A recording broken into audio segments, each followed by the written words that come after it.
Alright, you guys, this is recording from my phone, so sorry it's not, very good recording. But I just want to see if I can have a future in doing this kind of stuff. The plate on here is not registered, so it won't come back to anything anyway. But, I'm gonna not show you the plate. Basically, this is my new bike. It's a Kawasaki Ninja 300 Special Edition, or if you type it in online, it's going to be Kawasaki Ninja EX300. This bike is fucking amazing, by the way. I love it.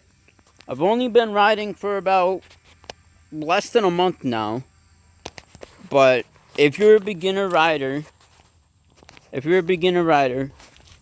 EX300 is perfect for you.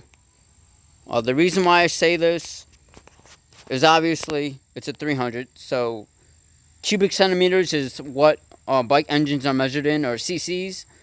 So this bike has about 50 horsepower or 297 cubic centimeters to the engine. Another great reason why this bike is really good is it's very, very easy to do your own maintenance on it to a certain extent. I replaced the rear brake lever, the handlebar, not handlebar, but the brake lever, this lever,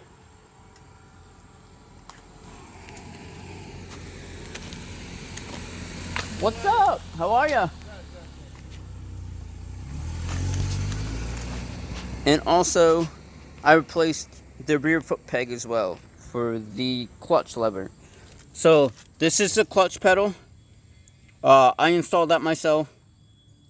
Really not that hard. I believe they're what is it?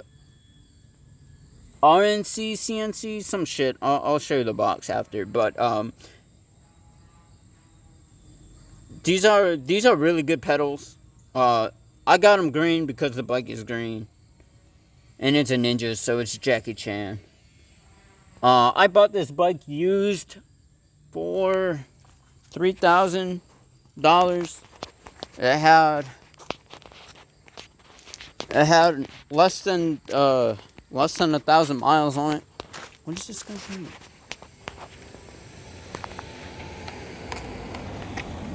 Have a good one.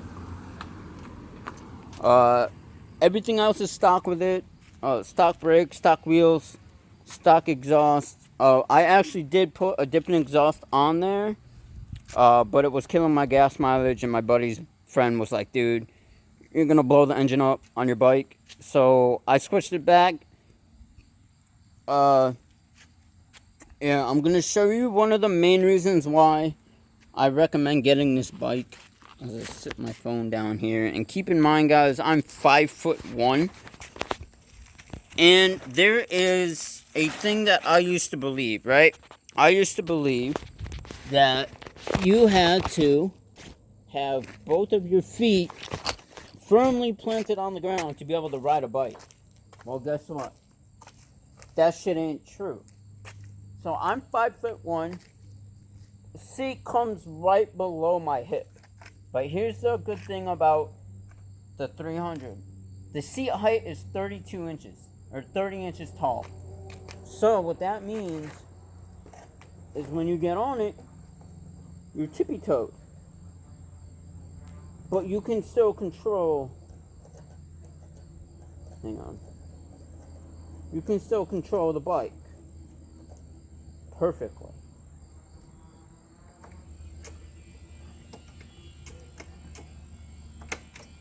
So, it's in neutral. You can walk the bike. Oh, I'm walking into my helmet. That's no bueno. That's fine. Take that shit out the way. Yeah, so this bike is not only great for beginner riders because it's slow. It's not slow. Don't mix in like cc's with like how fast a bike actually is, because this bike, believe it or not, this little 300 it can go about 120 miles an hour. But on the road, you never need that amount of speed unless you're just a fucking retard just running from law enforcement because it gives you like a thrill. I don't ride for that. I never will ride for that. But yeah, this bike is great.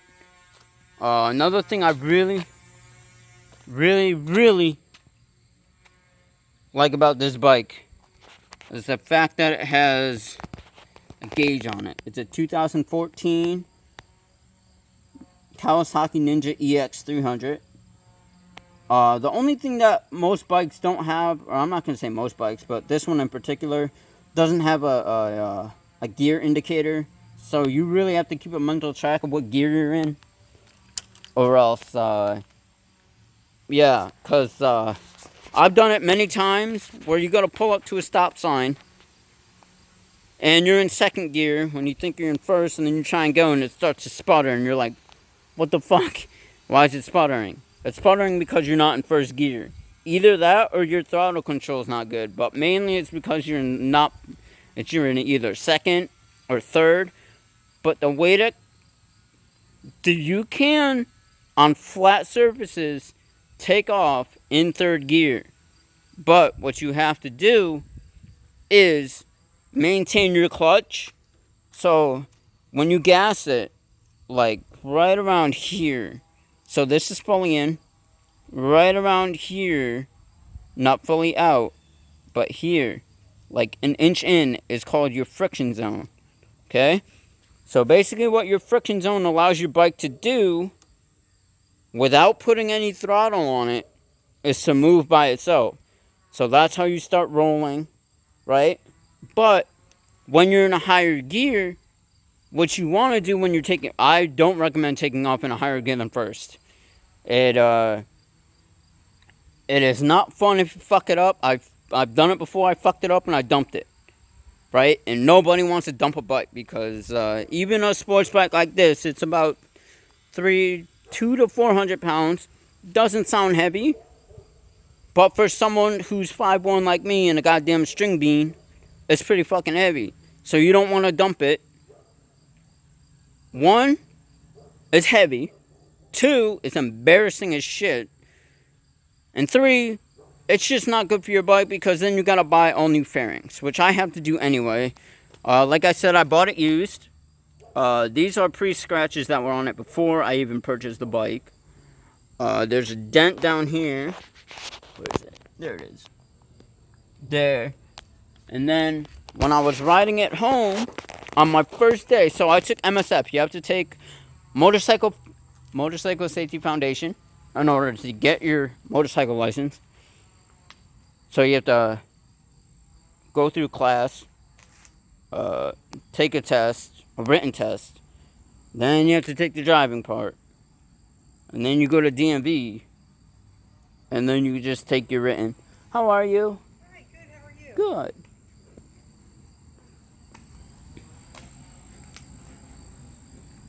So with all that said, you got to take 2 written tests and a driving test. The driving test is not at DMV.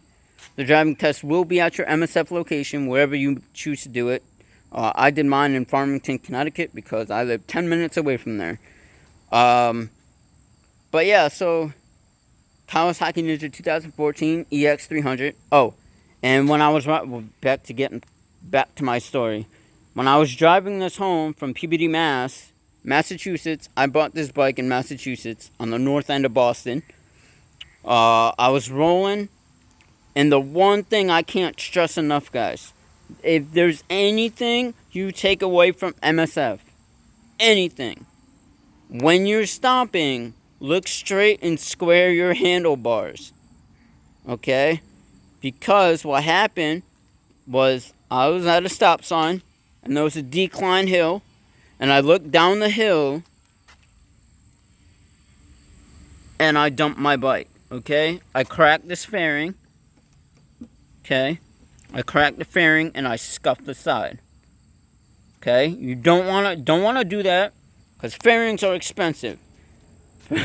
To replace this bike, which I'm going to do next season, and I'm not doing it this year just in case I dump it again. I don't want to scratch up new fairings because that would just annoy me, right? So, to replace a fairing kit on the low end, it's $300 for just a basic one. So, I stress a lot. Watch where you're going. Be careful on the road. Don't drive like a dipshit because there's a lot of people who do it. A lot of people will get in tickets. I know you see a lot of people on YouTube doing that shit. Don't do it. It's not cool. They don't do it because it's cool. They just do it because they know it's easy views, right?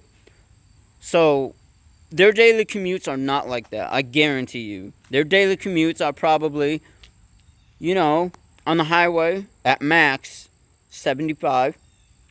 Because once you start getting up there, you really gotta lean.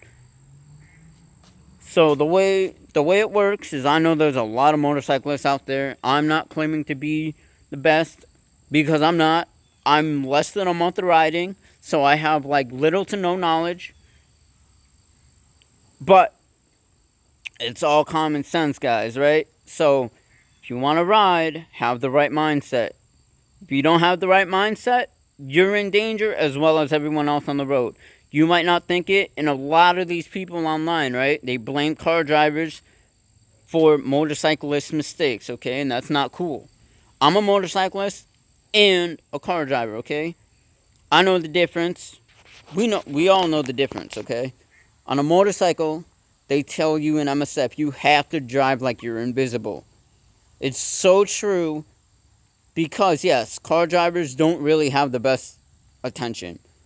And being on a motorcycle has made me a better driver in a car. Because I'm more aware of my surroundings than I ever was before. Because I know that when a bike rolls up beside you, you don't see it. You really don't. So what I recommend everybody do is, if you buy a bike, or you want to buy a bike, during the daytime, if you get a double header bike like mine, I'll explain to you what I mean. If you get one of these, right? Dual heads, okay? Let me just turn it on real quick. Okay. If you get a dual-headed bike like mine, which is badass, it looks like a fucking wasp. Do this. Please. It doesn't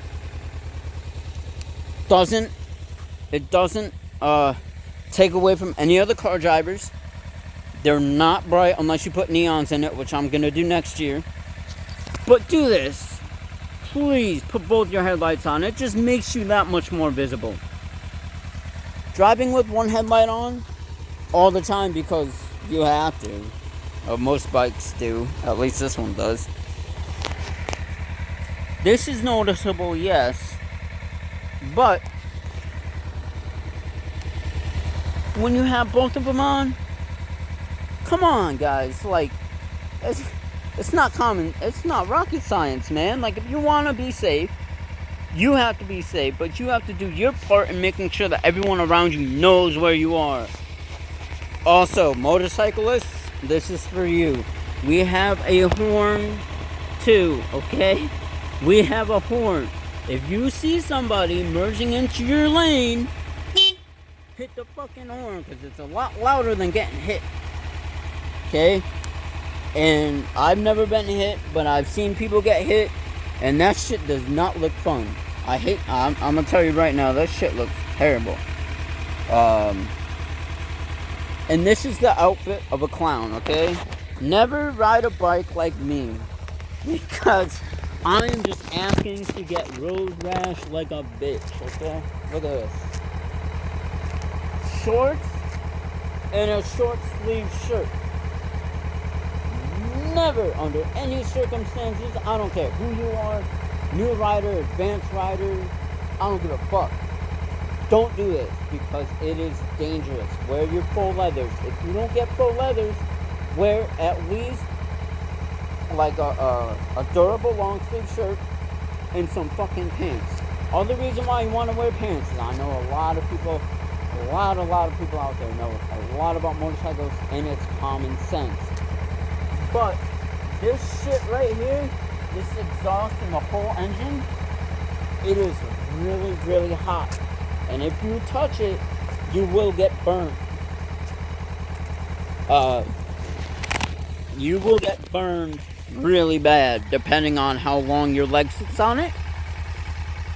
But enough ranting about motorcycle safety, because you'll learn all about that in the class, and it's up to you whether you want to listen to it or not. But I highly suggest you listen to everything they say, because it will save your life. No matter, like, you could blow it off, you could be like, whatever, this dude don't know what they're talking about, but they do, trust me. I'm a new rider, and I was able to ride this bike home in one piece, more or less. I dropped it once, but more or less drive it home 6 hours, and I'm still here to live the tale because I listen to my instructors. I listen to what they say. Keep your head up, never look down, right? So there's something to be said about that. If you want me to do a more full in-depth review with a better camera that's not shaky, please let me know, because you know what? I want to do this stuff. I want to make moto vlogs with my buddy Adam once he gets his bike up next year. And you're going to see a lot of changes to this bike over the course. So if you want to see me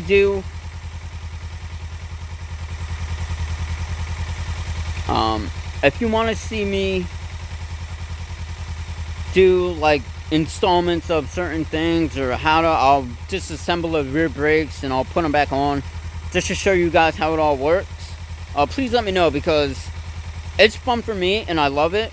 I would do this for a career, right? So I just need your input, and this is going to go up on MP Moto, which is Murray Plant, which is my last name and my buddy Adam's last name. And we're going to do it right, man. So hope y'all enjoyed this. It's just a little shitty intro to what I might do in the future. I'm definitely going to get a GoPro that live streams, so I can live stream our rides and stuff like that. But with that said, guys, this has been MP Moto, and I'm out.